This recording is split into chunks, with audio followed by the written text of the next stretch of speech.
আড়ালে লুকায়া লুকায়া যে শত্রু থাকে এর থেকে বাঁচা যায় না, কিন্তু যে প্রকাশ্য শত্রু তার থেকে বাঁচা যায়। আল্লাহ ঘোষণা দিয়ে দিলেন, শয়তান তোমার জন্য প্রকাশ্য শত্রু, সুতরাং শয়তানের পদাঙ্ক অনুসরণ করিও না। গোপন শত্রু কেমন জানেন? গতকালকে আমার কাছে একটা কেস আছে, একটা অভিযোগ মামলা আছে না, মামলা হয় না, আপন সৎমায় তার সৎ ছেলের জন্য সেহের কইরা একদম এর পুরা জীবনটাকে দুলিশান করে দিয়েছে। আপন সৎমা তার সৎ ছেলের জন্য, সৎ ছেলের বউয়ের জন্য এবং তার নাতির জন্য জাদু করে, খারাপ জাদু করে তাদের জীবনটাকে একদম দুলিশান করে দিয়েছে, নষ্ট করে ফেলছে। আবার এই ছেলে যখন তার সামনে যায়, বাবা বাবা বাবা বুঝতে পারেন কি করে ডাকে? বাবা করে ডাকে, মা করে ডাকে, নাতিকে ভাই করে ডাকে, কিন্তু ভিতরে ভিতরে সে তো এটাকে যখন চিকিৎসা গ্রহণ করতে গেছে, এই চিকিৎসা গ্রহণের মাধ্যমে তখন সে এটা রিপোর্ট পাইছে যে এটা তার স্বপ্নাই। এই জন্য গোপন শত্রু থেকে বাঁচা যায় না। গোপন শত্রু আপনার পাশে বসা, গোপন শত্রু আপনার পাশে বসে একসাথে আপনার সাথে খানা খাচ্ছে, আপনার সাথে একসাথে ঘুমাচ্ছে, একসাথে কোথাও পিকনিকে যাচ্ছে, কিন্তু প্রকাশ্য শত্রুকে আপনি কি কখনো নিয়ে যাবেন? কখনোই নিয়ে যাবেন না। একসাথে বসায় খানা খাবেন না, একসাথে কোথাও নিয়ে যাবেন না। আল্লাহ বলেন ইবলিস তোমাদের প্রকাশ্য শত্রু, কিন্তু তারপরেও এরাই আমরা বন্ধু বানাইছি, এরাই আমাদের কাছে সবচেয়ে বড় আপন নেই, একেই আমাদের সবচেয়ে বড় আপন মনে হয়। ربنا ولا تحملنا ما لا طاقة لنا به। হে আমাদের রব, তুমি আমাদের উপরে এমন কিছু চাপায়া দিও না যার বোঝা বহন করার ক্ষমতা আমার নেই। আর এমন বোঝা তুমি আমাদের কাছে বহন করে দিও না, চাপায়া দিও না। আল্লাহ এরপরে বলেন আমাদেরকে শিখায়া দেয়, আল্লাহ আমাদেরকে শিখায়া দেয় ওয়াফু আন্না, বলেন না ওয়াফু আন্না, জবান বলে ওয়াফু আন্না ওয়াগফির লানা, বলেন বলেন ওয়াফু আন্না ওয়াগফির লানা ওয়াফু আন্না ওয়াগফির লানা। আল্লাহ বলেন বান্দারে তুমি তোমার রবকে বলো, আল্লাহ তুমি আমাদেরকে মাফ করে দাও, আল্লাহ তুমি আমাদেরকে ক্ষমা করে দাও। ওয়াফু আন্না ওয়াগফির লানা, আল্লাহ তুমি আমাদেরকে মাফ করে দাও। কারণ তুমি যদি মাফ যদি না করো, মাফের ক্ষমতা আর কারো নেই। মুসলমান ভাইরা রে আমার, যদি আল্লাহ তাআলার কাছে গুনাহমুক্ত হয়ে যদি না যাইতে পারি, জিন্দেগি পুরাটাই বরবাদ হয়ে যাবে, জীবনটা পুরাটাই বৃথা, 60-70 বছরের মেহনত সব বৃথা হয়ে যাবে। এই জন্য আল্লাহ তাআলা কোরআনে কারীমের মধ্যে ঘোষণা দেয়, আল্লাহ বলেন ইয়াউমা লা ইয়ানফাউ মালুন ওয়ালা বানুন ইল্লা মান আতাল্লাহা বিকলবিন সালিম। যে কলবের মধ্যে কোনো গুনাহ নাই, ওই কলবটার দাম আল্লাহ তাআলার কাছে কেমন? আল্লাহ বলেন সেই কিয়ামতের দিন ইয়াউমা লা ইয়ানফাউ মাল, যেদিন তোমার সম্পদ তোমার কোনো কাজে আসবে না, ওয়ালা বানুন তোমার সন্তানাদি তোমার কোনো কাজে আসবে না। তবে কি কাজে আসবে? ইল্লা মান আতাল্লাহা বিকলবিন সালিম, যেই বান্দা আমার কাছে একটা কলবে সালিম নিয়ে আসতে পারবে। কলবে সালিম কাকে বলা হয়? যেই কলবের মধ্যে কোনো গুনাহ নাই। আসসালামু আলাইকুম ওয়া রাহমাতুল্লাহি ওয়া বারাকাতুহু।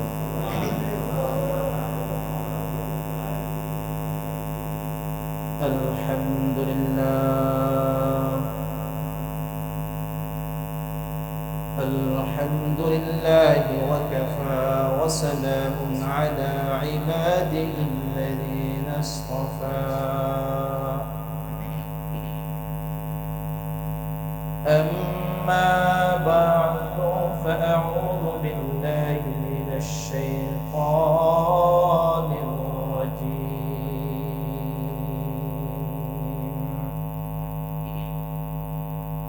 بسم الله الرحمن الرحيم.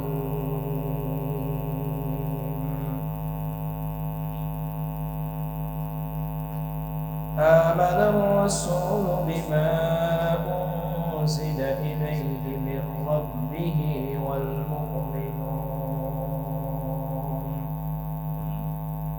كل آمن بالله وملائكته وكتبه ورسله لا نفرق بين أحد من رسله وقالوا سمعنا وأطعنا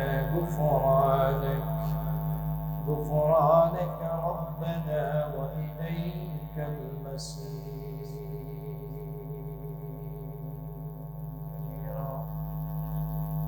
بارك الله لنا ولكم في القرآن العظيم ونفعنا وإياكم بالآيات والذكر الحكيم. صدق الله مولانا العظيم وصدق رسوله النبي الكريم ونحن على ذلك من الشاهدين والشاكرين والحمد لله رب العالمين. شكري محمد الشهيد زمان قريد اللهم صل على محمد وعلى آل محمد كما صليت على إبراهيم وعلى آل إبراهيم إنك حميد مجيد. اللهم بارك على محمد وعلى آل محمد كما باركت على إبراهيم وعلى آل إبراهيم إنك حميد مجيد. سبحانك لا علم لنا إلا ما علمتنا إنك أنت العليم الحكيم. رب زدني علما رب زدني علما رب زدني علما رب يسر ولا تعسر وتمم بالخير.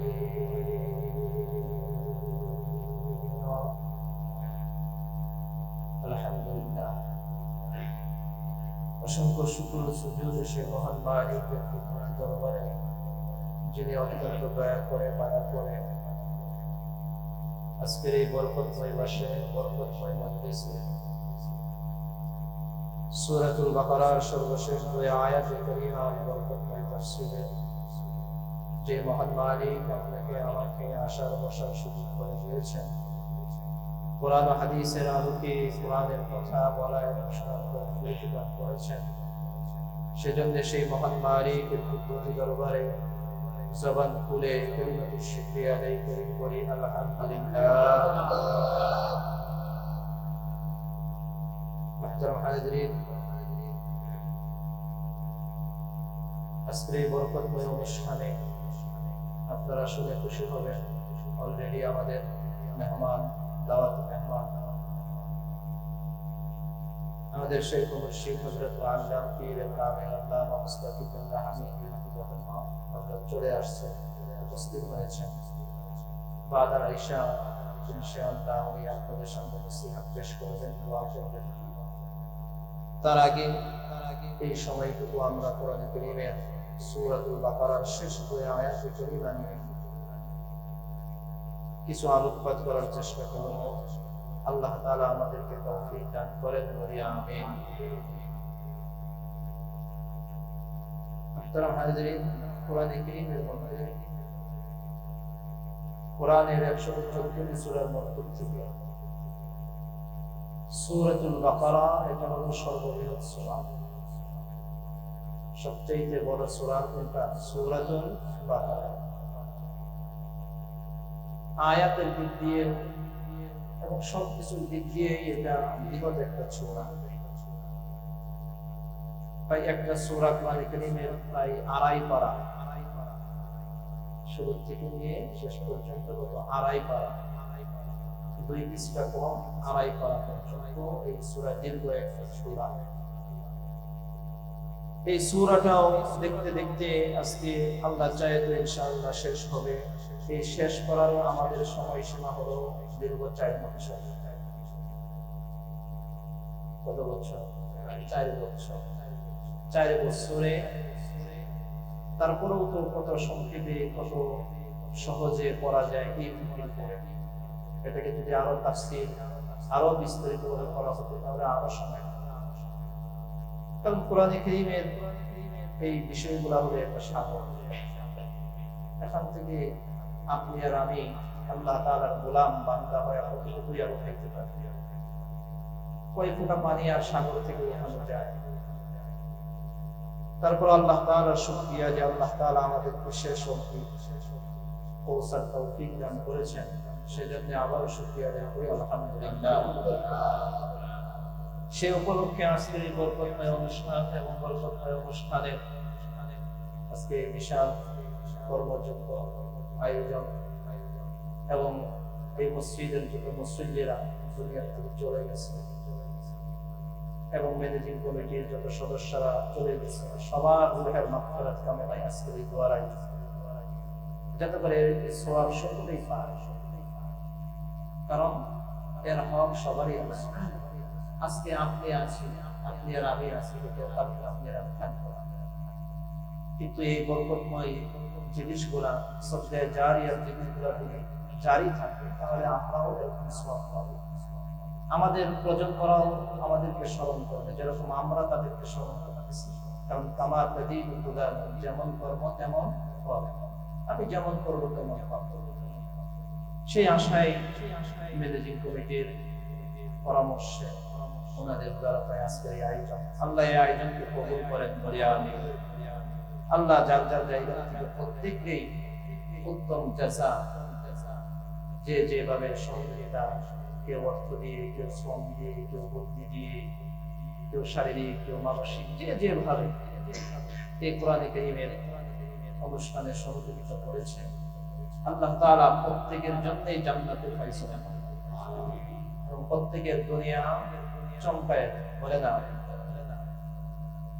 আসেন এই সূরাতুল বাকারার শেষ 2 আয়াতে কারীমার আলোচনায় এই শেষ 2 আয়াতে কারীমা ফজিলতপূর্ণ 2টা আয়াত। এই 2টা আয়াতের ফজিলত সম্পর্কে কয়েকটা হাদিসের ভিতরে কিছু বর্ণনা আসছে। 1 নম্বর বর্ণনা, এই আয়াত নাযিল করার যে পদ্ধতিটা, যে পদ্ধতিতে, যে অবস্থাতে আয়াতে কারীমা নাযিল করা হয়েছে, এর বিবরণ হাদিসে পাকের মধ্যে আসছে। হযরত আব্দুল্লাহ ইবনে আব্বাস রাদিয়াল্লাহু তাআলা থেকে রওয়ায়াত, নবীজি একদিন সাহাবায়ে কেরামের মজলিসে বসা, সাহাবায়ে কেরামদেরকে নিয়ে বসা। সেই সাহাবায়ে কেরামের মজলিসে স্বয়ং হযরত জিবরিল আমিন আলাইহিস সালাতু ওয়াস সালাম উপস্থিত। কে? হযরত জিবরিল আমিন আলাইহিস সালাতু ওয়াস সালাম উপস্থিত। এমত অবস্থায় হঠাৎ করে আসমানে বিকট এক আওয়াজ, এই বিকট আওয়াজের শব্দ সাহাবায়ে কেরামরা শুনছে। বিশাল এক আওয়াজ আসমানে। হযরত জিবরিল আমিন আলাইহিস সালাতু ওয়াস সালাম এই আওয়াজ শোনার পরে মুহাম্মদুর রাসূলুল্লাহ সাল্লাল্লাহু আলাইহি ওয়াসাল্লামকে বলতেছে, ইয়া রাসূলুল্লাহ, ওগো আল্লাহর নবী, এই আওয়াজটা কিসের জানেন? নবীজি বলেন, আমি তো জানি না। হযরত জিবরিল আমিন আলাইহিস সালাতু ওয়াস সালাম বলেন, ইয়া রাসূলুল্লাহ, এই মুহূর্তে আসমানের এমন একটা দরজা ওপেন করা হয়েছে, যে দরজা আজও পর্যন্ত ওপেন করা ছিল না, বন্ধ ছিল, এই মুহূর্তে ওপেন করা হয়েছে। এমন একটা দরজা, এই দরজা খুলে আল্লাহ তাআলা আপনাকে 2টা নূর দান করতেছেন। কয়টা নূর?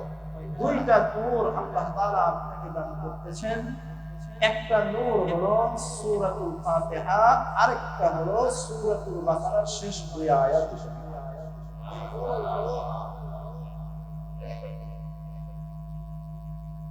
অন্য বর্ণনায় আসছে, আপনাদেরকে শিখিয়ে দেই। আমাদের তো তাহাজ্জুদ পড়তে খুব কষ্ট হয়, তাই না? তাহাজ্জুদ পড়তে খুব কষ্ট হয়। হাজার মানুষের মধ্য থেকে এক দুইজন মানুষ হয়তো এই আমলটা করতে পারে, আর বাকি সবাই মিছিল। তাফসীরে মাআরিফুল কুরআনে লেখে, কেউ যদি সূরাতুল বাকারার এই শেষ দুই আয়াতে কারিমা এশার নামাজের পরে যদি তিলাওয়াত করে, তাহলে এই দুই আয়াতের তিলাওয়াত তার তাহাজ্জুদের জন্য যথেষ্ট হয়ে যাবে। এই দুই আয়াত তার তাহাজ্জুদের জন্য কি হয়ে যাবে? যথেষ্ট হয়ে যাবে। বুখারীর বর্ণনায় আসছে, মুহাম্মদুর রাসূলুল্লাহ সাল্লাল্লাহু আলাইহি ওয়াসাল্লাম বলেন, কেউ যদি সন্ধ্যায় সূরাতুল বাকারার এই দুই আয়াতে কারিমা তিলাওয়াত করে, তাহলে এই দুই আয়াত তার সব কিছুর জন্যই যথেষ্ট। তার যত আপদ বিপদ আছে, তার যত পেরেশানি আছে, সব কিছুর জন্য এই দুই আয়াতে কারিমা কি হয়ে যাবে? যথেষ্ট হবে। তাফসীরে মাআরিফুল কুরআনে আরো লেখে, এই দুই আয়াতে কারিমা আল্লাহ তাআলা কবে লিখেছেন জানেন? সূরাতুল বাকারার এই শেষ দুই আয়াতে কারিমা কবে লেখা হয়েছে? তাফসীরে মাআরিফুল কুরআনে লেখা হয়, সূরাতুল বাকারার এই শেষ দুই আয়াতে কারিমা আসমান আর জমিন সৃষ্টির 2000 বছর আগে, আসমান সৃষ্টি করার 2000, জমিন সৃষ্টি করার 2000 বছর আগে আল্লাহ নিজে হাতে কুদরতিভাবে এই দুই আয়াতে কারিমা দিয়ে লিখেছেন। সুবহানাল্লাহর আওয়াজটা হয় না? এই আয়াতে কারিমা আল্লাহ নিজে লিখেছেন, দুইটা আয়াত। এত গুরুত্বপূর্ণ দুইটা আয়াতে কারিমা সূরাতুল বাকারা শেষ দুই আয়াত। এই শেষ দুই আয়াতে কারিমায় কি আছে?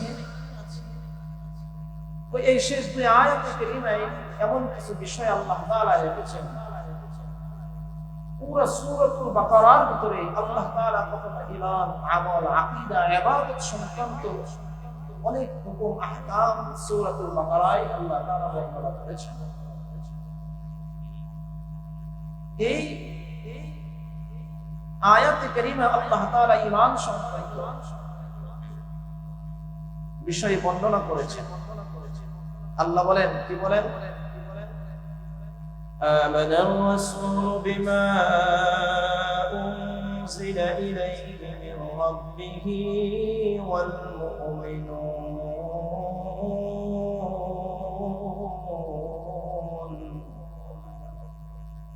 আমানার রাসূল, রাসূল ঈমান এনেছে। বলেন, রাসূল কি এনেছে? ঈমান এনেছে। রাসূল দ্বারা উদ্দেশ্য কে? স্বয়ং নবী মুহাম্মদুর রাসূলুল্লাহ সাল্লাল্লাহু আলাইহি ওয়াসাল্লাম।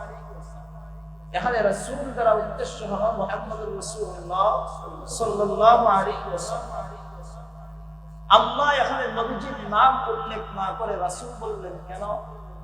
এটাও আল্লাহ তাআলার একটা সৌন্দর্যতা এবং মুহাম্মদুর রাসূলুল্লাহ সাল্লাল্লাহু আলাইহি ওয়াসাল্লামের মর্যাদা বোঝানোর জন্য। যে রাসূল এখানে বলতে পারতেন আমানা মুহাম্মদ, মুহাম্মদ কি করেছে? ঈমান এনেছে। নাম ব্যবহার করে তার রাসূল, আল্লাহ রাসূলের যে লকব, নবীজি তো সাইয়্যিদুল মুরসালিন, সর্বশ্রেষ্ঠ রাসূলকে মুহাম্মদুর রাসূলুল্লাহ সাল্লাল্লাহু আলাইহি ওয়াসাল্লাম। নবী আর রাসূল এই দুইটা জিনিসের মধ্যে কিছু পার্থক্য আছে। সমস্ত রাসূল নবী, বলেন না, সমস্ত রাসূল নবী, কিন্তু সমস্ত নবী কিনা রাসূল না। আদম আলাইহিস সালাতু ওয়াস সালাম থেকে নিয়ে মুহাম্মদুর রাসূলুল্লাহ সাল্লাল্লাহু আলাইহি ওয়াসাল্লাম সবাই নবী, সবাই নবী। আর এই পুরা নবীদের একটা জামাতের মধ্যে থেকে আল্লাহ কিছু নবীকে আবার রাসূল করেছেন। কি করেছেন? রাসূল বানাইয়েছেন। এর ভিতরে যাদেরকে রাসূল বানিয়েছেন, সমস্ত রাসূলদের সরদার হলো কে? মুহাম্মদুর রাসূলুল্লাহ সাল্লাল্লাহু আলাইহি ওয়াসাল্লাম। আল্লাহ বলেন আমানার রাসূল, রাসূল ঈমান আনয়ন করেছে, বিশ্বাস স্থাপন করেছে কিসের উপরে? বিমা উনজিলা ইলাইহি মির রাব্বি, বিমা উনজিলা ইলাইহি মির রাব্বি। ইলাইহি এখানে হা একটা জমির আছে বাবা, একরাম হা জমিরের মারজা, হা জমির একটা আপনাদের পরিভাষায় যাকে জমিরের বাংলা ভাষায় অনুবাদ করলে যাকে বলা হয় সর্বনাম। কি নাম? সর্বনাম। এই সর্বনাম তো আপনারা বুঝেন। তো এই জমিরের মারজা হল মুহাম্মদুর রাসূলুল্লাহ সাল্লাল্লাহু আলাইহি ওয়াসাল্লাম। আল্লাহ বলেন রাসূল ঈমান আনয়ন করেছে বিমা উনজিলা ইলাইহি মির রাব্বি, তার রবের পক্ষ থেকে তার উপরে যা নাযিল করেছে তার উপরে, তার রবের পক্ষ থেকে তিনার উপর যা নাযিল করেছেন কি তার উপরে তিনি কি করেছেন? ঈমান আনয়ন করেছেন। নবীজির উপর কি নাযিল করেছেন? বলেন কি নাযিল করেছেন? কুরআন নাযিল করেছেন। নবীজির উপর কি নাযিল করেছেন? আল কুরআনুল কারীম। বাল হুয়া কুরআনুম মাজিদ ফি লাওহিন মাহফুজ। এই কোরআনে কারীম ছিল কোথায়? লৌহে মাহফুজ। এই লৌহে মাহফুজ থেকে নবী মুহাম্মদুর রাসূলুল্লাহ সাল্লাল্লাহু আলাইহি ওয়াসাল্লামের উপর দুই ধাপে নাযিল হয়েছে। একদম লাইলাতুল কদরে। কি? লাইলাতুল কদরে। ইন্না আনজালনাহু ফি লাইলাতুল কদর। লাইলাতুল কদরে আল্লাহ বলেন আমি লাইলাতুল কদরে কোরআন নাযিল করেছি। অর্থাৎ লৌহে মাহফুজ থেকে কদরের রাতে আল্লাহ একসাথে কোরআনে কারীম নাযিল করেছেন। কোথায় নাযিল করেছেন? প্রথম আসমানে। কোথায়? প্রথম আসমানে। প্রথম আসমান থেকে প্রয়োজন অনুসারে কখনো এক আয়াত, কখনো দুই আয়াত, কখনো একটা সূরা, এইভাবে আস্তে আস্তে করে পুরা কোরআনে কারীম 23 বছরে নাযিল করে আল্লাহ তাআলা এটাকে কমপ্লিট করেছেন। কয় বছর? 23 বছরে এই কোরআন নাযিল করা কমপ্লিট হয়েছে। এই কোরআন এটা এমনি এমনি কোনো বিষয় নয়। আল্লাহ বলেন সেই কথাটাই বিমা উনজিলা ইলাইহি মির রাব্বি, তার রবের পক্ষ থেকে তার উপর যা নাযিল করা হয়েছে এর উপরে রাসূল কি করেছেন? ঈমান আনয়ন করেছেন। এটা তো রাসূলের বিষয়। এখন আল্লাহ তাআলা আপনাদেরকেও বাদ দেয় নাই। আলহামদুলিল্লাহ বলবেন না? আল্লাহ তাআলা আমাদেরকেও কি দেয় নাই? বাদ দেয় নাই। আল্লাহ বলেন ওয়াল মুমিনুন,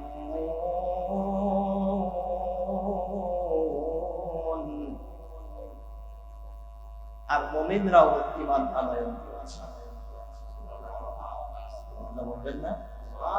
রাসূল ঈমান আনয়ন করেছে আর তারা মুমিনরাও কি করেছে? ঈমান আনয়ন করেছে। তারপরে যা নাযিল করা হয়েছে মুহাম্মদুর রাসূলুল্লাহ সাল্লাল্লাহু আলাইহি ওয়াসাল্লামের উপরে, অর্থাৎ নবীজির উপর নাযিলকৃত প্রত্যেকটা ওয়াহীর উপরে রাসূল যেরকম ভাবে ঈমান আনয়ন করেছে, ঠিক তদ্রূপ রাসূলের মতন করে মুমিনরাও ঈমান আনয়ন করেছে। রাসূল যেরকম ভাবে ঈমান আনয়ন করেছে, নবীজি মুমিনরাও কি করেছেন? ঈমান আনয়ন করেছে। কি কি বিষয়ের উপরে আমরা ঈমান আনয়ন করেছি? আল্লাহ বলেন কুল্লুন আমানা বিল্লাহি ওয়া মালাইকাতিহি ওয়া কুতুবিহি ওয়া রাসূলিহি। প্রত্যেকেই, এরা প্রত্যেকেই, কুল্লুন শব্দের থেকে সবাই, এই সবার দ্বারা উদ্দেশ্য কারা? মুহাম্মদুর রাসূলুল্লাহ সাল্লাল্লাহু আলাইহি ওয়াসাল্লাম এবং তার সকল উম্মতরা। অর্থাৎ মুমিনরা এরা প্রত্যেকেই ঈমান আনয়ন করেছে। আমানা বিল্লাহ, কার উপরে? বলেন বলেন, কার উপরে? আল্লাহর উপরে কি ঈমান আনয়ন করেছে? আমাদের আল্লাহ কয়জন? আমাদের ইলাহ কয়জন? সবাই বলেন মাবুদ কয়জন? কুল হুয়াল্লাহু আহাদ, আল্লাহ এক, আল্লাহ এক, আল্লাহ ছাড়া আর কোনো মাবুদ লা ইলাহা ইল্লাল্লাহ মুহাম্মাদুর রাসূলুল্লাহ। আল্লাহ রাব্বুল আলামিন বলেন এরা সবাই তার এক আল্লাহর উপরে ঈমান আনয়ন করেছে। লা শারীকা লাহু, যে আল্লাহর কোনো শরীক নেই, আল্লাহ পাকের কোনো শরীক নাই। আল্লাহ বলেন এক, আল্লাহুস সামাদ, আল্লাহ বলেন অমুখাপেক্ষী, লাম ইয়ালিদ ওয়া লাম ইউলাদ, তিনি কাউকে জন্ম দেয় নাই, কারো কাছ থেকে জন্ম নেয় নাই। অর্থাৎ আমার রবের আব্বা আম্মা নাই, আমার রবের কোনো স্ত্রী সন্তান নাই, আমার রবের কিচ্ছু নেই। আপনার আর আমার রব কয়জন? শরীক ওয়ালা না শরীক ছাড়া? শরীক ছাড়া আমার রবের কোনো কি নাই? শরীক। লা ইলাহা ইল্লাল্লাহ ওয়াহদাহু লা শারীকা লাহু, লা ইলাহা ইল্লাল্লাহ ওয়াহদাহু লা শারীকা লাহু, আমার রবের কোনো শরীক। আর এই কথাটা লা ইলাহা ইল্লাল্লাহ প্রত্যেকটা নবী রাসূল তার উম্মতদেরকে শোনাচ্ছে যে তোমরা বলো লা ইলাহা ইল্লাল্লাহ। আল্লাহ বলেন এরা আল্লাহর প্রতি ঈমান আনয়ন করেছে, এক নাম্বার। দুই নাম্বার ওয়া মালাইকাতিহি,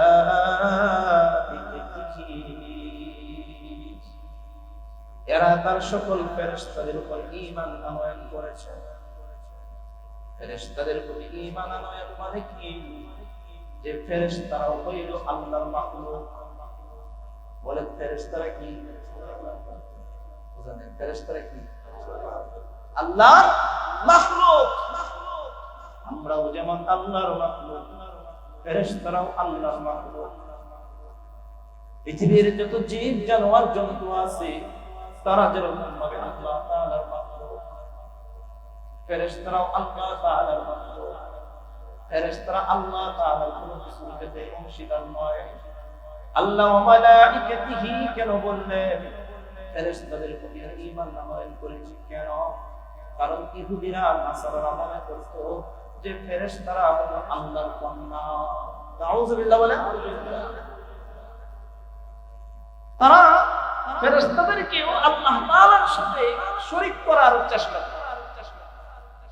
খ্রিস্টানদের একটা আকীদা, তারা যেরকম ভাবে হযরত ঈসা আলাইহিস সালাতু ওয়াস সালামকে আল্লাহর পুত্র মনে করে, এরকম ভাবে ফেরেশতাদেরকেও তারা আল্লাহ তাআলার কি মনে করত? কন্যা মনে করত। নাউযুবিল্লাহ বলবেন না? আল্লাহ বলেন না না, ফেরেশতারাও আল্লাহর মাখলুক। ফেরেশতারা কার? আপনি যেরকম ভাবে মাখলুক, আমি যেরকম ভাবে মাখলুক, ফেরেশতারাও আল্লাহর মাখলুক। ফেরেশতারা আল্লাহ তাআলার পরে কিচ্ছু না। হযরত জিবরিল আমিন আলাইহিস সালাতু ওয়াস সালাম আল্লাহর মাখলুক, হযরত ইসরাফিল আল্লাহর মাখলুক, হযরত আজরাইল আলাইহিস সালাতু ওয়াস সালাম আল্লাহ তাআলার মাখলুক। এই জন্যই তো ফেরেশতাদের কি আছে? মরণ আছে। ফেরেশতাদের কি আছে? ফেরেশতাদের কি আছে? কারণ যে মাখলুক হবে তার মরণ আছে। মাখলুক মানেই মরণ। আপনি আর আমি দুনিয়াতে আসছি মানেই মরণ আছে। না মরণ থেকে কেউ বাঁচবো? বাঁচবো না, বাঁচবো না। কোন মুরগি যদি জন্মগ্রহণ করে মানে মুরগির মরণ আছে। কোন গরু যদি জীবিত হয় তার মানে গরুর মরণ আছে। কোন ছাগল যদি জীবিত আসে তাহলে ছাগলের কি আছে? মরণ আছে। কারণ এরা হইল মাখলুক। আল্লাহ বলেন ঠিক তদ্রুপ সকল ফেরেশতাদেরও কি আছে? মরণ আছে। সকল ফেরেশতাদেরও কি আছে? মরণ আছে। এমন কি ইভেন হযরত আজরাইল আলাইহিস সালাতু ওয়াস সালামের কি আছে? মরণ আছে। হযরত আজরাইল হলো মরণ থেকে কি নেই, রেহাই নেই। কেন? কারণ সে আল্লাহর মাখলুক, আল্লাহর মাখলুক, এর মধ্যে বিশ্বাস স্থাপন করতে হবে। ফেরেশতাদেরকে আল্লাহ তাআলার সাথে কোনো কিছু দিয়ে অংশীদার স্থাপন করা যাবে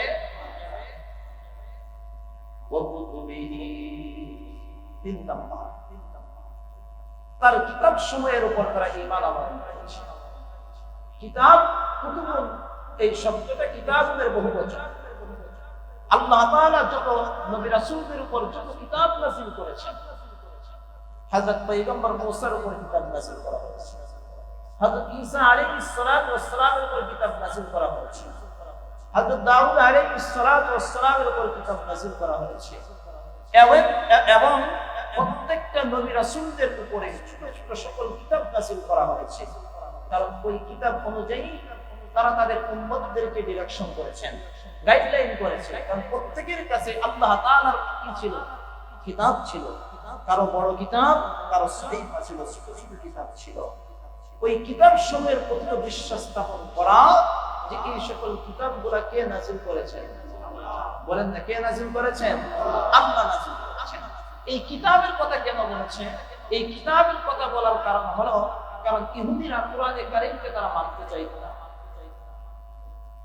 তারা মুহাম্মদুর রাসূলুল্লাহ সাল্লাল্লাহু আলাইহি ওয়াসাল্লামকে মানতে চাইত না, এবং কোরআনে কারীমকেও তারা কি চাইত না? মানতে চাইত না।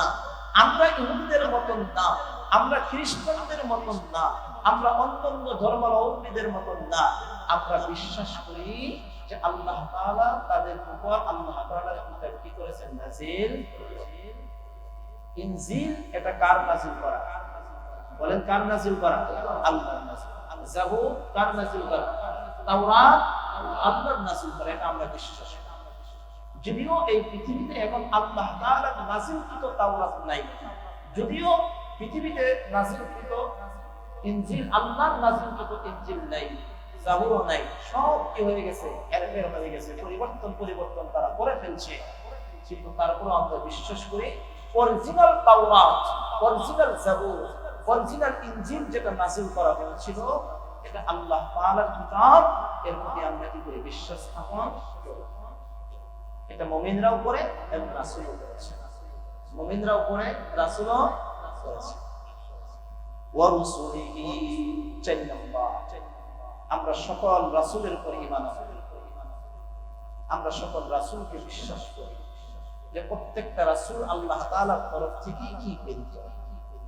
হ্যাঁ, আব্বাজান আদম আলাইহিস সালাতু ওয়াস সালাম নবী হয়ে আসছেন, এরপরে হযরত শীশ, হযরত নূহ আলাইহিস সালাতু ওয়াস সালাম, এই ধারাবাহিকভাবে আসতে আসতে যত নবী রাসূল আসছে, সব আল্লাহ তাআলাই কি করেছেন? প্রেরণ করেছেন। আমাদের সমস্ত রাসূলদের প্রতি আমরা কি করেছি? ঈমান আনয়ন করেছি।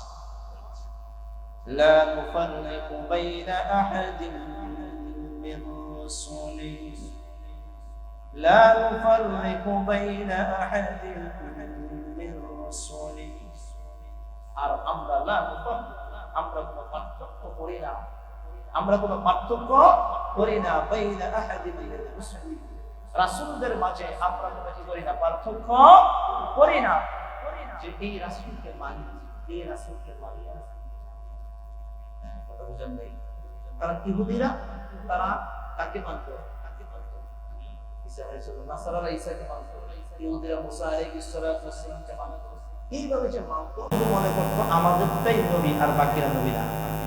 এবং ইহুদি নাসারারা কোনোভাবেই মুহাম্মদুর রাসূলুল্লাহ সাল্লাল্লাহু আলাইহি ওয়াসাল্লামকে তারা কি করে নাই? মানে নেই। অথচ তারা জানতো যে মুহাম্মদ সত্য নবী। মুহাম্মদ কি নবী? সত্য নবী। কারণ মুহাম্মদুর রাসূলুল্লাহ সাল্লাল্লাহু আলাইহি ওয়াসাল্লাম সম্পর্কে অতীতের প্রত্যেকটা কিতাবে বিশদ বিবরণ দেওয়া হয়েছিল যে মুহাম্মদ আসতেছে, শেষ নবী আসতেছে, এই হালত হবে, এমন এমন জায়গায় আসবে, ওই জায়গার অবস্থাটাও কেমন হবে, সব কিছুই এ টু জেড সমস্ত আসমানি কিতাবের ভিতরে দেওয়া ছিল। কিন্তু যখন আল্লাহর নবী আসছে, আল্লাহর নবীর আলামত দেখার পরেও তারা সহজে কি করতে চায় না? মানতে চাই নাই। কিন্তু আমরা ওই সিফাত না। মুমিনদের সিফাত হলো যে আমরা কোন নবী রাসূলের মধ্যে পার্থক্য করি না। সমস্ত নবী রাসূলই কার তরফ থেকে আসছে? বলেন না কার তরফ থেকে আসছে? আল্লাহ পাকের তরফ থেকে আসছে। লা নুফাররিকু বাইনা আহাদিন মির রাসূলি, আমরা কোন রাসূলের মাঝে কি করি না, পার্থক্য করি না। কিসের ক্ষেত্রে? আকীদার ক্ষেত্রে, বিশ্বাস করার ক্ষেত্রে আমরা কোন আকীদার ক্ষেত্রে কোন নবী রাসূলের মাঝে কি করি না, পার্থক্য করি না। যে মূসা আলাইহিস সালাতু ওয়াস সালাম আল্লাহর তরফ থেকে প্রেরিত রাসূল, হযরত ঈসা, হযরত দাউদ, হযরত সুলাইমান, হযরত ইদ্রিস, হযরত ইউনূস, হযরত ইউসুফ, হযরত জাকারিয়া, হযরত ইয়াহইয়া, হযরত ইয়াসা, হযরত ইলিয়াস, হযরত আদম, হযরত নূহ, হযরত শীস সহকারে যত নবী রাসূল আসছে সবাই আল্লাহ তাআলার তরফ থেকে আসছে। আমরা এর মাঝে কোনো পার্থক্য করি লা নুফাররিকু বাইনা আহাদিন মির রাসূলি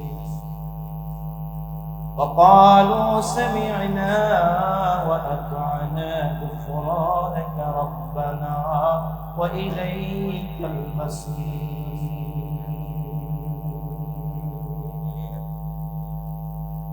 وقالوا سمعنا وأطعنا غفرانك ربنا وإليك المصير أرقر الآيات الكريمة لا يكلف الله نفسا إلا وسعها এই দুইটা শব্দ বুঝতে গেলে আগে একটা শানে নজুল বুঝতে হবে।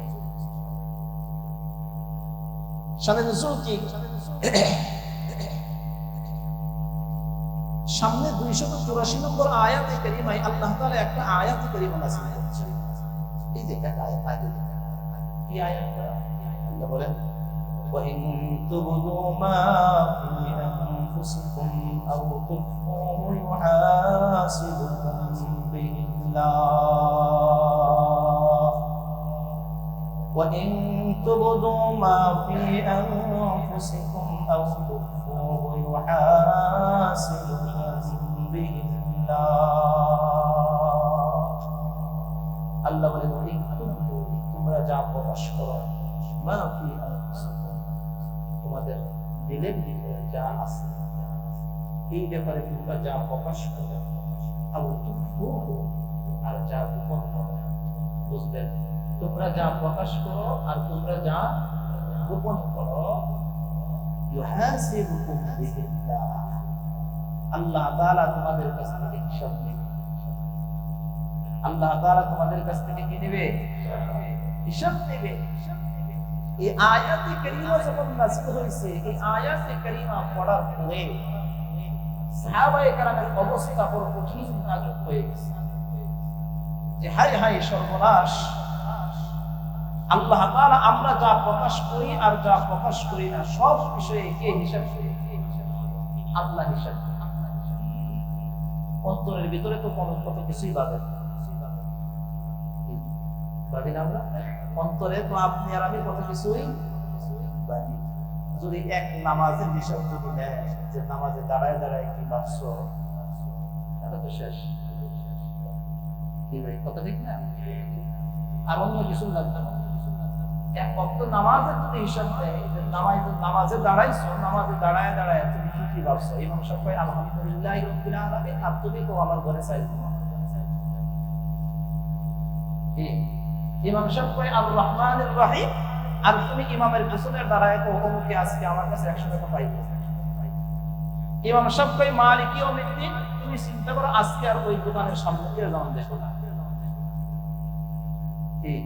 ইমাম সাহেব কয় ইয়্যাকা না'বুদু ওয়া ইয়্যাকা নাস্তাঈন, আর আপনি কোন বড় হইছে যাওয়ার সময় কেটে দিয়ে ইহদিনাস সিরাতাল মুস্তাকিম, ইমাম সাহেব কয়, আর আপনি কোন বাচ্চার দুধ নাই।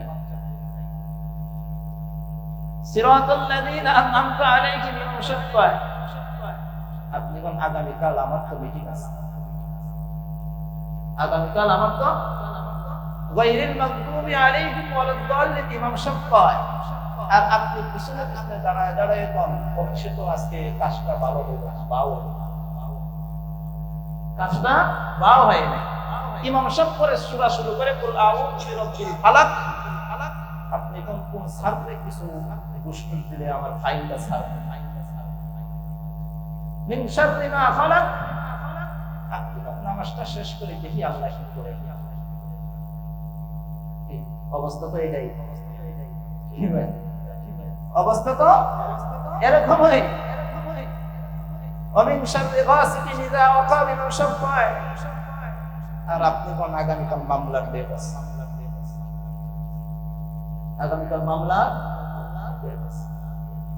অমিন শাররি হাসিদিন ইযা হাসাদ, আর আপনি পিছনে দাঁড়ায় দাঁড়ায় আজকে দান্দা হয় না, আগামীকাল দান্দা কিছু করতে ওখানে টাকা আসে কি ভাই কোন না কথা তো এটাই। এই যে মনে মনে এত কিছু ভাবলেন নামাজের মধ্যে, আল্লাহ বলতেছেন তুমি যা গোপন করো এর হিসাব ইউহাসিবুকুম বিহিল্লাহ, আল্লাহ নেবে। বলে কোন উপায় আছে? কোন উপায় আছে? প্রকাশ্যগুলো বাদ দিলাম, যেগুলো প্রকাশ করবা এগুলোর হিসাব আল্লাহ দিবে, আর যেগুলো প্রকাশ করবা না গোপন রাখবা এগুলোর হিসাব আল্লাহ নিবে। এই আয়াতে কারিমা যখন নাযিল হইছে আল্লাহ সাহাবায়ে কেরামদের কাছে কঠিন ভারী মনে হইছে, খুব ভারী মনে হইছে, নিতে পারতেছে সর্বনাশ, এটা কিভাবে নেবে? আল্লাহ তো ধরবে। কারণ সাহাবায়ে কেরামের ভিতরে কার ভয় বেশি ছিল? বলেন না, কার ভয় বেশি ছিল? অজান্তেই তো এমন কিছু বিষয় আপনার আমার অন্তরে জাগ্রত হয়, অজান্তেই অজান্তেই এমন কিছু বিষয় জাগ্রত হয় যেটা আপনার আমার ক্ষমতার মধ্যে নাই, থাকতেছে অযথা একটা বিষয়। ধরেন নবী সম্পর্কে, রাসূল সম্পর্কে, কোরআনে কারীম সম্পর্কে, আল্লাহ সম্পর্কে এমন কিছু অজানা বিষয় হঠাৎ করে বসে আছে, অযথা আপনার মনের ভিতরে কি হয়ে গেছে, উদয় হয়ে গেছে। এটাও যদি আল্লাহ ধরে, উপায় আছে? কথা বলে উপায় আছে? তো নবী মুহাম্মদুর রাসূলুল্লাহ সাল্লাল্লাহু আলাইহি ওয়াসাল্লাম সাহাবায়ে কেরামের এই হালত বুঝতেছে যে আমার সাহাবীরা নিতে পারতেছে না, আর আল্লাহ এই আয়াত কেন নাযিল করছে এটাও নবী মুহাম্মদুর রাসূলুল্লাহ সাল্লাল্লাহু আলাইহি ওয়াসাল্লাম বুঝতেছে। নবীজি জানেন যে এই আয়াতটা অনিচ্ছাকৃত যদি কারো দিলের ভিতরে কোনো কিছু যদি উদয় হয়ে যায়, এই জন্য আল্লাহ পাকড়াও করবে না। ইচ্ছাকৃতভাবে যদি সে যদি কোনো গুনাহের কাজ করে তার জন্য পাকড়াও করবে, অনিচ্ছাকৃত বিষয়ের জন্য আল্লাহ কি করবে না, পাকড়াও করবে না। ইচ্ছাকৃত কোনো গুনাহের জন্য পাকড়াও করা হবে। এটা মুহাম্মদুর রাসূলুল্লাহ সাল্লাল্লাহু আলাইহি ওয়াসাল্লাম বুঝতেছেন, বুঝার পরে নবীজি কিছু করে না। নবীজি সাহাবায়ে কেরামদেরকে কোনো সান্ত্বনা বলেন না, সান্ত্বনা দেয় না। নবীজি কেন সান্ত্বনা দেয় না? নবীজির সান্ত্বনা না দেওয়ার কারণ হলো আমি যেটা ভাবতেছি আবার এটা যদি না হয়, আল্লাহ কথা বুঝেন। নবীজি বুঝতেছেন যে এটা বিষয় এইটা, তারপরও নবীজি সাহাবায়ে কেরামদের কাছে কি কয় না, এটাকে পরিষ্কার করে না। নবীজি চুপ করে আছে আর বলে যে আল্লাহ পাক আয়াত নাযিল করে তোমাদেরকে পরিষ্কার করবে। সুবহানাল্লাহ, আল্লাহর ইচ্ছা, আল্লাহই তোমাদের কাছে আয়াত নাযিল করে কি করবে, এই বিষয়টা পরিষ্কার করবে। চিন্তার কিছু নাই, আল্লাহ পাকের দিকে তোমরা মুতাওয়াজ্জিহ হয়ে যাও। আল্লাহ তখন আয়াত নাযিল করে এই করে কি আল্লাহ সাহাবায়ে কেরামদের কাছে এত চিন্তা করো কেন, এত চিন্তা করো কেন? وقالوا سمعنا وأطعنا غفرانك ربنا وإليك المصير।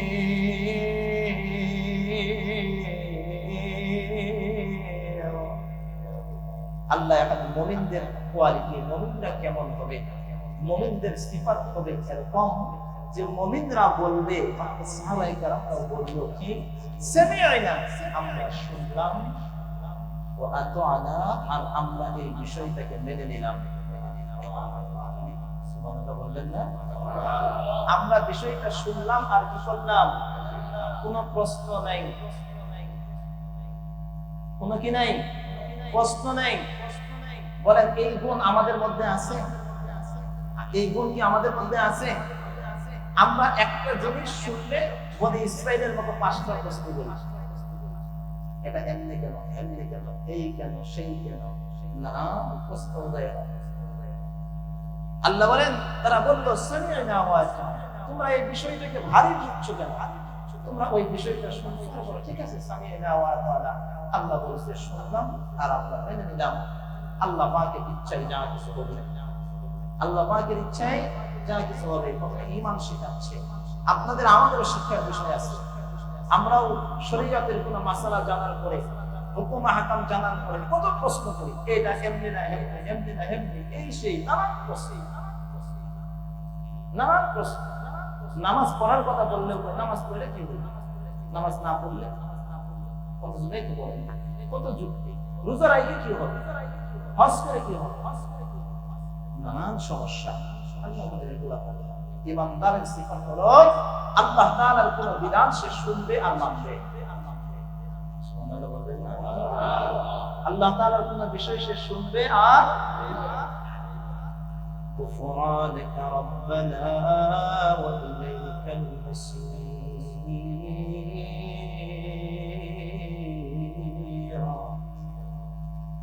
আল্লাহ বলেন, আর তারা বলবে হে আমাদের রব, রব্বানা, হে আমাদের রব, গুফরানাক, তুমি আমাদেরকে ক্ষমা করে দাও, তুমি আমাদেরকে কি করে দাও, ক্ষমা করে দাও।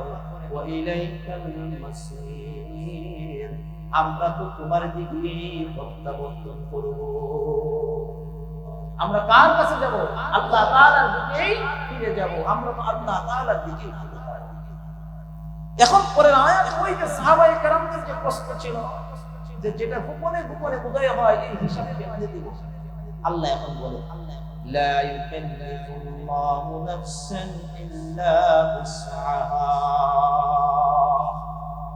আল্লাহ তাআলা কারো উপর তার সাধ্যের বাইরে কোনো কিছু অর্পণ করে দেয় না।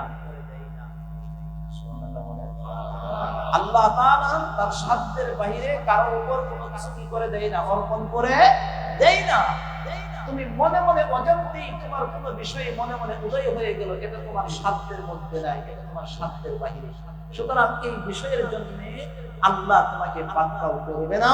সুতরাং এই বিষয়ের জন্য আল্লাহ তোমার কাছ থেকে হিসাব দিবে না।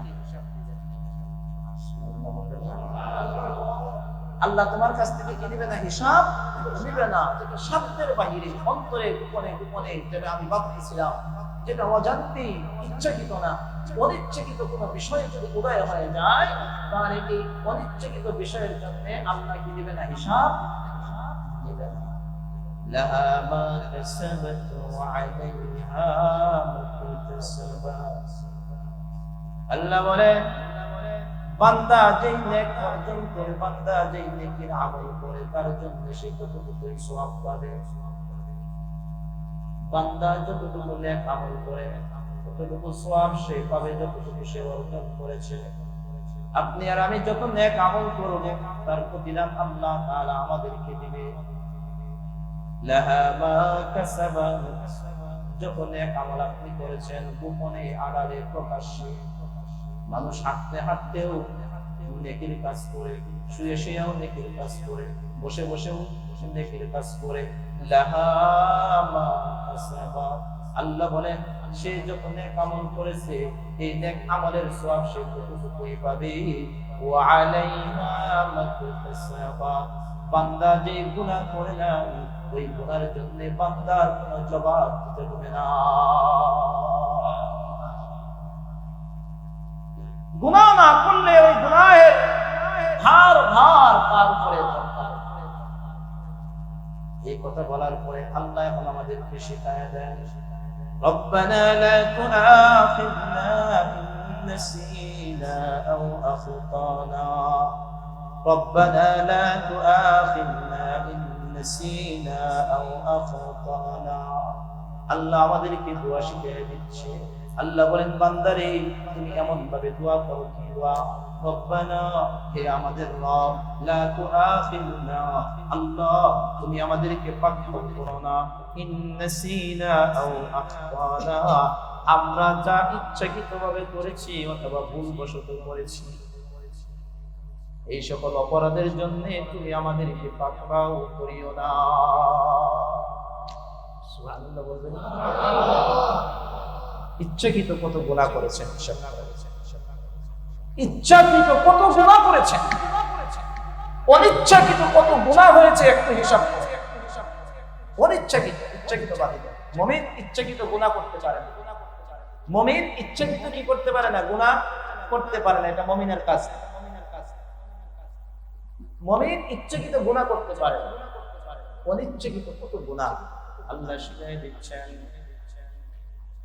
ربنا لا تؤاخذنا إن نسينا أو أخطأنا মুসলমান দিল থেকে নরম করেন, চোখটা বন্ধ করে ভাবেন কত গুনাহ হয়ে গেল। চিন্তা করেন এই গুনাহ করব, কিন্তু এমন একটা পরিবেশের মধ্যে আপনি পড়ে গেছেন, গুনাহ হয়ে গেছে। বন্ধু বান্ধবের পাল্লায় পড়ে আপনার গুনাহ হয়ে গেছে। রাতের গুনাহ, দিনের গুনাহ, সফরের গুনাহ, জলের স্থলের উপরে গুনাহ, নৌকার উপরে গুনাহ, লঞ্চ স্টিমারের উপরে গুনাহ, শুধু গুনাহ আর গুনাহ, শুধু গুনাহ আর গুনাহ। আল্লাহ বলেন রব্বানা লা তুআখিযনা ইন নাসিনা আও আখতানা। আল্লাহ, হে আমাদের রব, তুমি আমাদেরকে আমাদের ইচ্ছাকৃত গুনাহের জন্য পাকড়াও করো না, ভুলবশত গুনাহের জন্য পাকড়াও করিও না। ভুলেও যেই গুনাহ করেছি, কারণ ভুলবশত তো আপনার আমার জন্য গুনাহ করা শোভা পাই না, কারণ মুমিন ঈমানদার সে কোনো গুনাহ করবে না। ঈমানদার সে কখনো কি করবে না? গুনাহের কাজ। কিন্তু আপনি আর আমি তো করছি, অহরহ করছি। আল্লাহ মাফ চাওয়ার পদ্ধতি শিখিয়ে দেয়। রব্বানা লা তুআখিযনা ইন নাসিনা আও আখতানা ربنا ولا تحمل علينا إصرا كما حملته على الذين من قبلنا ربنا يا مدر ولا تحمل علينا إصرا আল্লাহ, তুমি আমাদের উপর এমন কিছু চাপায়ে দিও না। আল্লাহ, তুমি আমাদের উপর এমন কিছু চাপায়ে দিও না কামা হামালনাহু আলাল্লাযীনা মিন ক্বাবলিনা, যেরকম ভাবে পূর্ববর্তী মানুষদের উপর তুমি চাপায়ে দিছো। এমন কঠিন কঠিন বিষয় তুমি আমাদের উপর কখনোই চাপায়ে দিও না। শরীয়তের অনেক বিধান, এত কঠিন কঠিন বিষয় ছিল বনি ইসরাঈলের জামানায়। আপনি আর আমি ইসলামটাকে তো অনেক সহজ পাইছি। মামুর বাড়ির কলা, মামুর বাড়ির কলার মতন ইসলামকে পাইছি। এই জন্য ইসলাম ইসলাম মনে হয় না, দিন দিন মনে হয় না। সহজ পাইছি তো বিদায়, এই জন্য কোনো কদর নেই। কোনো জিনিস কষ্ট করে করলে এর কদর।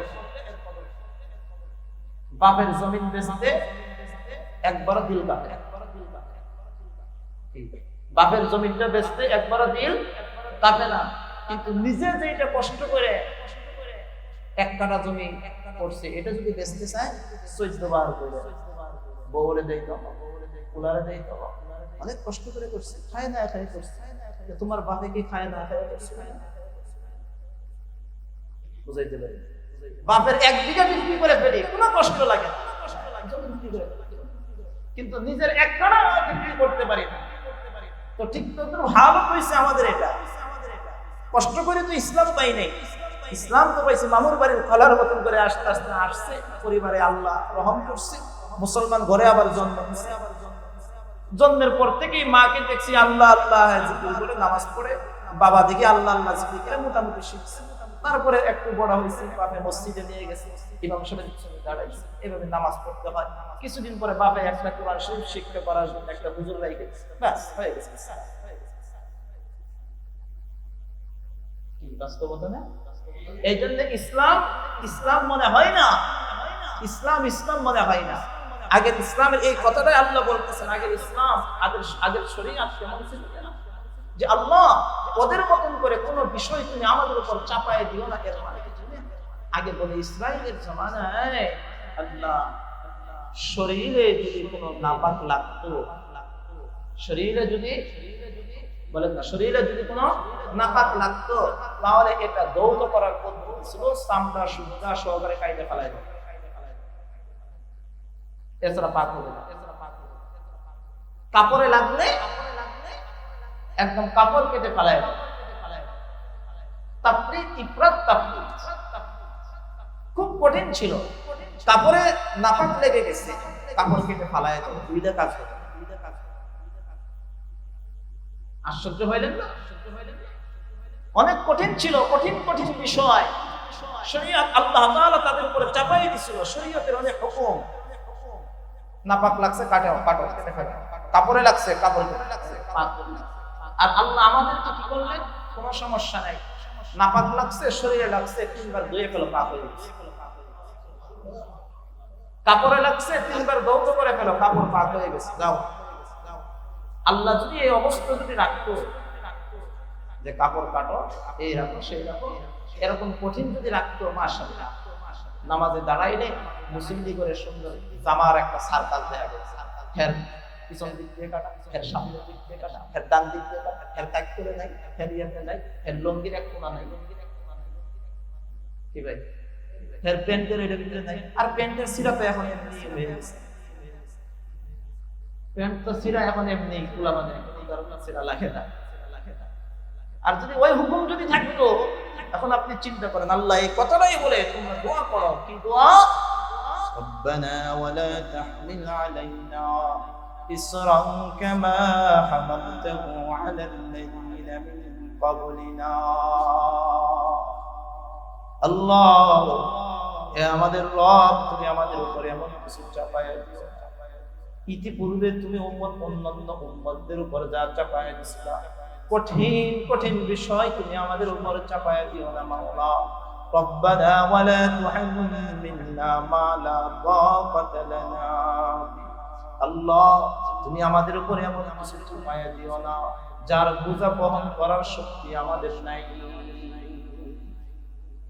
যেই বোঝা বহন করার শক্তি আমাদের, বলেন না, যেই বোঝা বহন করার শক্তি আমাদের নাই নাই নাই।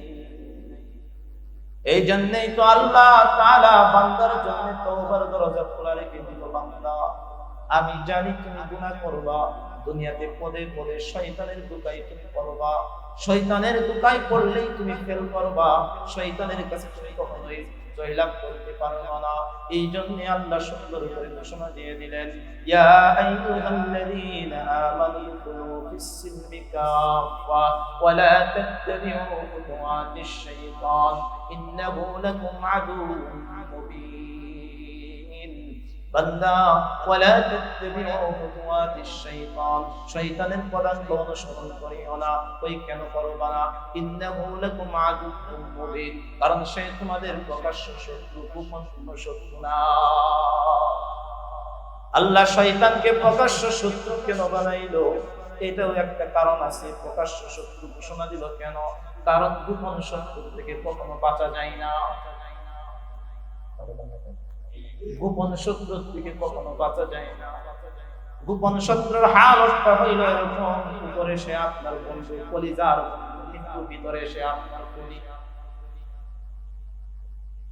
বলেন না, যে কলবের মধ্যে কোনো কি নাই, গুনাহ নাই, সাদা তকতকে পরিষ্কার কলব। মার গর্ভ থেকে যেদিন দুনিয়ায় ভূমিষ্ঠ হয়েছিলাম, সেদিন কোনো গুনাহ ছিল না। আল্লাহ তো আমাকে সরাসরি প্রশ্ন করবে, বান্দারে, আমি তোমার কাছে আমানত দিয়েছিলাম, তোমার কলবটাকে আমানত দিয়েছিলাম, সাদা কলব দিয়ে আমি তোমাকে দুনিয়ায় পাঠাইছিলাম। আমি তোমার কলবটাকে কালো বানাইয়া পাঠাই নাই। তোমার চেহারাটা হয়তো কালো ছিল, তোমার গায়ের রং কিন্তু কালো ছিল, তুমি হয়তো লম্বা ছিলা, তা নইলে পেটে ছিলা, হয়তো তুমি কোনো প্রতিবন্ধী ছিলা, তোমার চোখ দুইটা আমি দেই নাই, তোমার হাত একটা দিছিলাম না, তোমার একটা পা দিছিলাম না, আমি তোমার জবানটা দিছিলাম না, কথা বলতে পারো নাই, চোখ দুইটা দিয়ে নিজের সন্তানকে তুমি দেখতে পারো নাই। কিন্তু বান্দারে, আমি তোমার কলবটা ঠিক সাদা বানাইছিলাম। সুন্দর মানুষের কলবটা আল্লাহ সাদা বানাইছে, কালো মানুষের কলবটা আল্লাহ সাদা বানাইছে, প্রতিবন্ধী মানুষের কলবটাকেও আল্লাহ সাদা বানায় দুনিয়ায় পাঠাইছে। এই জন্য আল্লাহ বলেন, আমি সাদা কলব দিয়ে, সাদা দবদবে পরিষ্কার একটা কলব দিয়ে আমি তোমাকে দুনিয়ায় পাঠাইছি। কেন গুনাহ করছো বান্দা? কেন গুনাহ করছো? মুহাম্মদুর রাসূলুল্লাহ সাল্লাল্লাহু আলাইহি ওয়াসাল্লাম বলেন, বান্দা যখন একটা করে গুনাহ করে, তখন সাদা কলবের ভিতরে একটা ওয়াফু আন্না ওয়াগফির লানা আল্লাহ তুমি আমাদেরকে মাফ করে দাও, বলেন না আল্লাহ তুমি আমাদেরকে মাফ করে দাও, আল্লাহ আমাদেরকে মাফ করে দাও। ওয়ারহামনা, আল্লাহ তুমি আমাদের উপর রহম করো, দয়া করো। সুবহানাল্লাহ। আল্লাহ তুমি যদি দয়া যদি না করো তাহলে আমি গুনাহ থেকে কি করতে পারবো না, বাঁচতে পারবো না। তোমার দয়া মায়া ছাড়া গুনাহ থেকে বাঁচা সম্ভব নয়। কারণ কোন মানুষ আল্লাহ তাআলার দয়া মায়া ছাড়া একটা গুনাহের কাছে করতে পারে না এবং গুনাহ থেকে বাঁচতেও পারে না, বাঁচা সম্ভব নয়। এবং নেক কাজও আপনি করতে পারবেন না। আল্লাহ দয়া না করলে আপনি নামাজ পড়তে পারবেন না, আল্লাহ দয়া না করলে কোরআন শরীফ তিলাওয়াত করতে পারবেন না, আপনি দয়া না করলে আপনি ভালো কাজ করতে পারবেন না।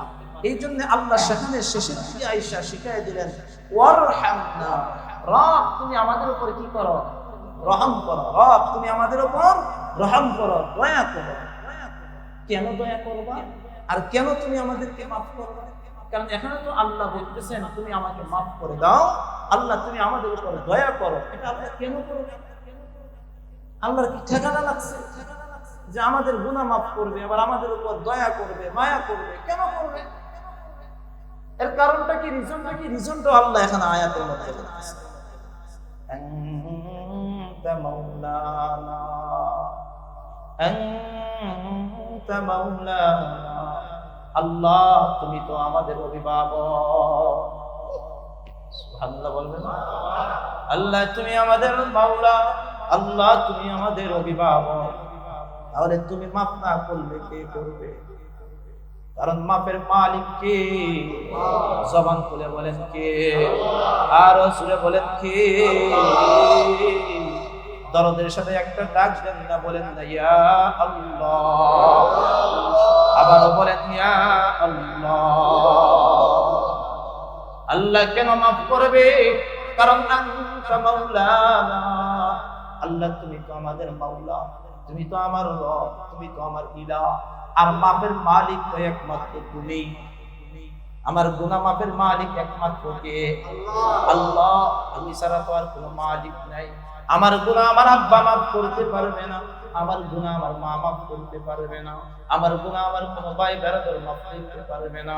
আল্লাহ শিখিয়ে দেয়, তুমি বান্দা, তুমি তোমার রবের কাছে এইভাবে অর্জন করে বিনয়ের সাথে অনুনয়ের সাথে তুমি বলতে থাকো, আনতা মাওলানা, আনতা মাওলানা, আল্লাহ তুমি আমাদের অভিভাবক, আল্লাহ তুমি আমার মাওলা, কারণ তুমি আমার সব গুনাহ মাফ করে দাও। ফানসুরনা আলাল কওমিল কাফিরিন, আল্লাহ তুমি আমাদেরকে কাফের সম্প্রদায়ের উপর সাহায্য করো। সুবহানাল্লাহ।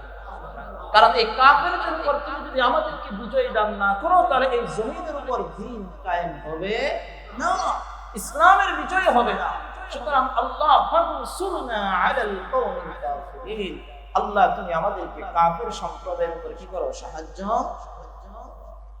আল্লাহ আমাদেরকে আল্লাহ তাআলার এই কথাগুলা মানার তৌফিক দান করুন। তাহলে মূল সারাংশ হলো এই শেষ দুই আয়াতে কারিমা আল্লাহর রহমতে শেষ হলো।